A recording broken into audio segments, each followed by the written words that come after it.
Hello guys, very good morning और knowledge का channel. और मैं हूं आपका दोस्त अंबर तिवारी और ये हमारी सुबह 10 बजे की क्लास है जिसमें हम डेली वोकैबलरी को पढ़ते हैं, जो कि यूपीएससी ईपीएफओ एग्ज़ाम के लिए पॉइंट ऑफ व्यू से काफ़ी ज़्यादा ज़रूरी है। इसमें हम डेली 5 वर्ड पढ़ते हैं, 5 वर्ड के सिनोनिम्स और एंटोनिम्स भी पढ़ते हैं।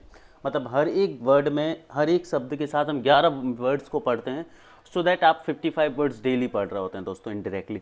तो यदि आप इनको डेली पढ़ते हैं तो ये आप सभी के लिए बेनिफिशियल होने वाला और एग्ज़ाम तक आपके पास अच्छी खासी डिपॉजिटरी जो है वो खड़ी हो जाने की। ठीक है। और इन वीडियोस को हम छोटा रखते हैं, 5-7 मिनट का वीडियो रखते हैं, ताकि आप सुबह से 5-7 मिनट के स्लॉट में इन वीडियो को देख लें, सो दैट आपको ज़्यादा लंबा वीडियो नहीं देखना पड़ेगा कि आप 12-15 मिनट का या 17 मिनट का वीडियो देख रहे हैं आपसे वोकैबलरी के लिए। तो that is just waste of time. इसीलिए मैं इस वीडियो को छोटा बनाता हूँ, 5 से 60 मिनट का बनाता हूँ, ताकि आप पूरा वीडियो देख पाए। लेकिन मैं देखता हूँ कई बच्चे इस वीडियो को पूरा भी नहीं देखते। भाई, अपनी लाइफ में 5 मिनट तो कम से कम निकालिए अपने भविष्य के लिए सुबह से। ठीक है। आपको कुछ नहीं करना है, इस पूरे वीडियो को 5 से 7 मिनट का वीडियो होता है, पूरा देखना है, लास्ट तक वीडियो को देखना है। और लास्ट तक वीडियो को देखने के बाद जो 5 वर्ड आपने पढ़े हैं, अब देखिए इनको याद कैसे रखेंगे इतने सारे वर्ड को। कुछ बच्चों ने कमेंट किया था कि सर याद कैसे रखेंगे। तो बच्चों, बहुत सिंपल तरीका है इन वर्ड्स को याद रखने का। कुछ भी नहीं करना है आपको, बस सुबह पूरा वीडियो एक बार देखना है। ठीक है। दिन में काम करते करते पॉसिबल हो तो एक बार दिन में इन वर्ड्स को सुन लीजिए और एक बार रात में इन वर्ड्स को सुन लीजिए। और डायरी तो आप सभी बना ही रहे हैं, तो बस एक बार उस वर्ड को पढ़ लीजिए। मतलब दिन में यदि 5-5 मिनट का 4 स्लॉट आपने लगा दिए ना, तो ये आपको इस तरह से याद हो जाएंगे कि ये वर्ड आप अपनी ज़िंदगी में कभी नहीं भूल सकते। ये गारंटी और ये टैक्टिक्स होती है चीज़ों को याद करने की, सो दैट आप लोग डेली ये काम करें। सो चलिए आइए शुरू करते हैं हम हमारा the vocab show, that is the vocab capsule from the Hindu vocabulary. ये से वर्ड जो है ये द हिंदू से हम लेकर आप सभी के लिए आते हैं। ठीक है। सो चलिए ये शुरू करते हैं। तो सबसे पहली चीज़, जैसा हम हमेशा की तरह करते हैं, है ना, जैसे कि हम हमेशा की तरह करते हैं, क्या करते हैं कि सबसे पहले प्रीवियस वर्ड पर एक क्वेश्चन देखते हैं। तो आज का हमारा जो पहला क्वेश्चन है, या एक ही क्वेश्चन है, दैट इज़ द प्रिमिटिवली। इस वर्ड का अपोजिट क्या है? भाई 4 ऑप्शन है आप सभी के पास, बताना है कौन सा सही है। ठीक है। प्रिमिटिवली जो वर्ड है, इसका कौन सा वर्ड है जो अपोजिट है दिए हुए 4 ऑप्शंस में। चलिए आगे बढ़ते हैं और आज के क्वेश्चंस को शुरू करते हैं। तो आज का जो हमारा पहला क्वेश्चन है जो है दैट्स, ये एक एडजेक्टिव है। एडजेक्टिव में आपको बार बार बता चुका हूँ कि जो वर्ड की विशेषता बताते हैं, नाउन की विशेषता बताते हैं, प्रॉपर्टीज ऑफ नाउन बताते हैं। इसका हिंदी मीनिंग है संक्षिप्त। इसका हिंदी मीनिंग क्या है दोस्तों? संक्षिप्त जो है वो इसका हिंदी मीनिंग है। अब इसका हम सिनोनिम्स की बात कर लेते हैं। तो इसका सिनोनिम्स है ब्रीफ, शॉर्ट, कंसाइज और एब्रप्ट। संक्षिप्त को ब्रीफ भी बोलते हैं, शॉर्ट भी बोलते हैं, कंसाइज भी बोलते हैं। कंसाइज देखिए ज़्यादा स्पेसिफिक मीनिंग में यूज़ होता है। कंसाइज का मतलब होता है कि संक्षिप्त तो होना चाहिए लेकिन स्पेसिफिक भी होना चाहिए। मतलब कंसाइज का मतलब होता है संक्षिप्त प्लस स्पेसिफिक। मतलब आप टू द पॉइंट बोलेंगे, टू द टॉपिक बात करेंगे। ऐसा नहीं कि संक्षिप्त के चक्कर में आप मेन चीज़ को स्किप कर दें, नहीं, ऐसा नहीं होगा। कंसाइज मतलब आपको टू द पॉइंट ही बात करनी है।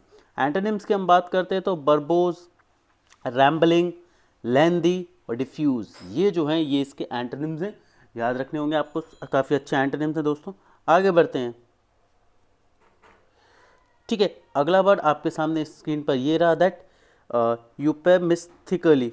यूपेमिस्टिकली एक एडवर्ब है। एडवर्ब क्या होता है? जो वर्ब के साथ लगते हैं, वर्ब की विशेषता है, वर्ब की वैल्यू को बढ़ा देते हैं। तो इनका होता है हल्के शब्दों का प्रयोग करना, मतलब लाइट वेटेड वर्ड्स को यूज़ करके कोई काम करना।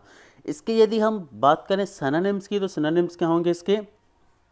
यूफेमिस्टिक, यूफेमिज्म, माइल्डली, है ना, यूफेमिज्म्स। ठीक है।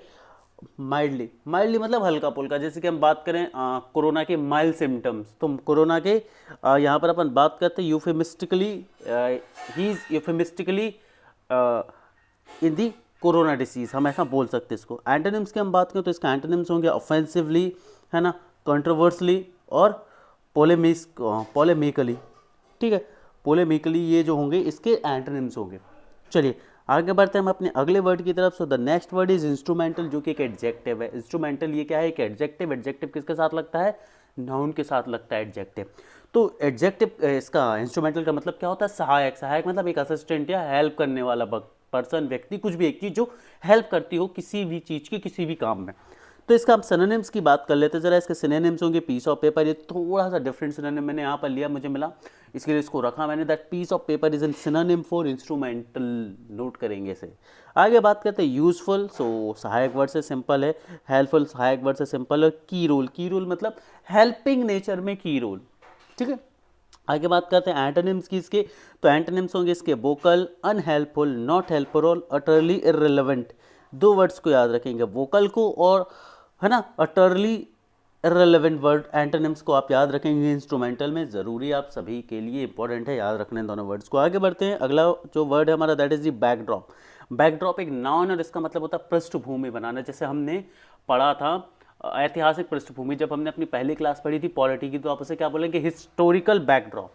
बैकड्रॉप का मतलब क्या होता है कि उस चीज़ की पृष्ठभूमि क्या है, किस मुद्दे पर वो चीज़ खड़ी हुई। जैसे हम बात करें 370 का मुद्दा था, तो उसकी पृष्ठभूमि क्या थी, तो उसकी पृष्ठभूमि थी कि भाई जब कश्मीर को भारत में मिलाया गया था तो वहाँ पर एक सहमति पत्रक हमने साइन कराया था, है ना, एक एग्रीमेंट था वहाँ पर, उस एग्रीमेंट के अकॉर्डिंग वहाँ के लोगों के लिए एक अलग संविधान था, एक अलग नागरिकता थी, वहाँ के लोगों के लिए अलग राइट्स थे, है ना, तो अलग अलग प्रोविजंस थे कि स्पेशल के स्टेज का दर्जा भी प्राप्त था उसे, तो ये कहलाता है पृष्ठभूमि बनाना, है ना।